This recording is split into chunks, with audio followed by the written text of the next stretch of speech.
All right, first you're going to go up to your search bar and type in fwisd.org, and then you're going to click here on students, and then you're going to click my FWISD ClassLink portal, and it actually logged me in automatically, but you're going to type in your username and your password, and it'll take you to this page. From here, you're going to click on Google Classroom.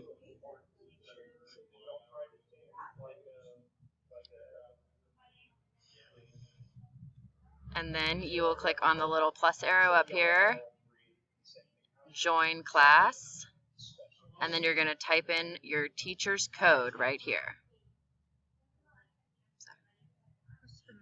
And then, oh yeah, and then this is how you're going to get classwork. So we'll go to here, and then classwork, and then your assignments will be over here.